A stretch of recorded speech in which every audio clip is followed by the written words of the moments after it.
Hi guys, welcome back to my channel. So in today's video, I'm going to be sharing how I make our samosas.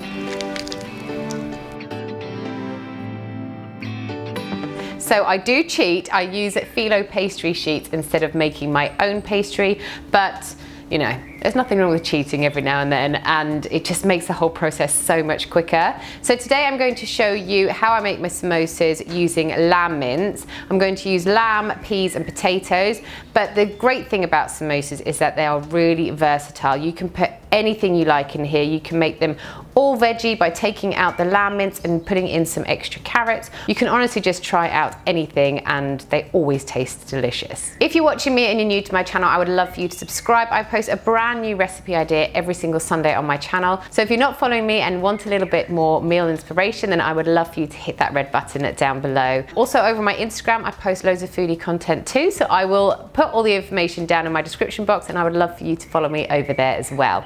So we're going to jump straight on into this samosa recipe. There are also a couple of different ways you can cook your samosas. So I'm going to cook them one in an air fryer, one frying in a pan, and another way in the oven. So I'm going to do all three ways for you, and I'll just lay out and show you the difference at the end. So what we're going to start off by doing is getting some potatoes, popping them on the boil. I keep the skin on when I boil my potatoes because when they have finished boiling, you just want to drain off the water and then fill up your pan with cold water to cool your potatoes right down. Then what you want to do is get your potatoes and lightly score around the center and your skin will just fall off so easily. This for me I find is a great way to peel potatoes because there's hardly any labor in it and it's so much easier than having to stand there and peel your potatoes before boiling them. Right, so to make your samosa filling you want to heat up a pan, like a heavy based pan. The reason I use a heavy based pan is because that way it just heats up evenly throughout the pan, whereas when it's a thin based pan you get like hot spots. So while it's heating up, pop in a little bit of oil and then you want to go in with, I've got a finely diced onion here. Just saute that a little, and then I've got 2 cloves of garlic here that I'm going to crush in as well. Right, once your onions have sauteed a little, you want to get 500 grams of lamb mince. So what I do when I make samosas, I make quite a big batch. They're brilliant to put in the freezer and then to just pull it out whenever you want to have them. So I just tend to make up quite a big batch so that we have plenty for other days as well. I'm going to add in my 500 grams of lamb mince and then just brown that off. Right, now that my mince has browned off, I'm going to get my potatoes. So I've kind of got 4 smallish potatoes, or you can use 2 bigger potatoes. You can use more or less if you want, depending on how potatoey you would like your samosas. So what I want to do is just basically cube up my potatoes.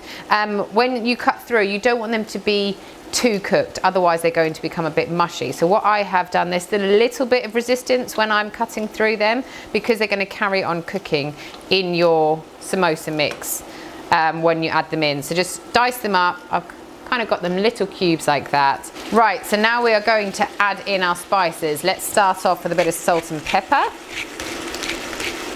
You then want to go in with, I've got teaspoons here, so I would say 2 tablespoons. I'm going to put 4 teaspoons of curry powder. And you also want to go in with 1 teaspoon of chili powder as well. And lastly, we're going to add in 1 veggie stock cube too. I've also got a bowl full of peas that I'm going to use. These are still a little bit frozen. They have defrosted a little, but you can pop them in at frozen as well and the water will just evaporate off. Once you have all your ingredients in, give everything a really good mix about, and then you want to turn your heat down and just let everything simmer away. I'm actually going to put a lid on here as well, just to make sure those potatoes just steam through that last final bit.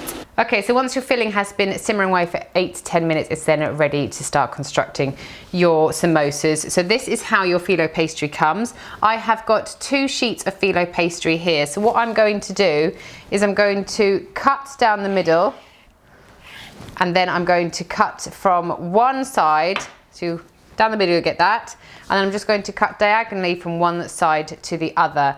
This way when you make your samosas you're going to have sort of like a double layer of filo pastry so they're nice and secure. Then what you're going to do is you're going to just get some water and just run your fingers along the edge of your filo pastry. This is just going to be what kind of sticks your edges together, and it's going to make your nice samosa shape. Once you've done that, get a little bit of your filling. You don't want to overfill them, otherwise they might open up when you're cooking them. So about that much filling. Fold down the top, and then you want to fold one side diagonally over the top and wrap it round, and then your other side diagonally over like that and wrap it round. My presentation isn't amazing, but that is what they should look like once they are done. For your edges, just pop a little bit more water on there just to push them all down and secure them. Right, once your samosas are ready, they should look something like this. So what I'm going to do, like I said, I'm going to show you the 3 ways of cooking them. One, we are going to kind of deep fry them in, well, shallow fry them in some oil. Another way, we're going to put them in the oven for about 8 to 10 minutes. And the third way, we're going to put them in my air fryer for about 8 to 10 minutes as well. Basically, all it is to kind of crispen up your filo pastry. The ones I'm going to put in my air fryer and the oven, I am going to brush with some milk. You can do milk or egg, completely up to you. Because when they're going to be shallow fried, they'll kind of get a nice golden color from that. But the ones that go into the oven and the air fryer, you need a little bit of a helping hand. So I'm just going to brush a little bit of milk onto them, and then I will be putting them into the oven and the air fryer.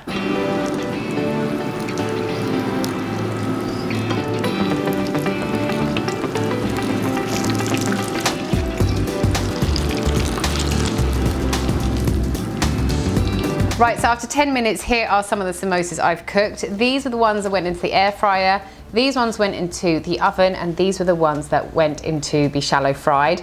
As you can see, the ones that were shallow fried look the best, in my opinion, but they are also the least healthiest. So now all that's left to do is to give them a try. I like to either dunk them in some yogurt or serve them with some mango chutney, or just eat them as they are. Thanks so much for watching today's video. I hope you enjoyed it. Let me know if you give this samosa recipe a try, and I will see you next week. Bye guys.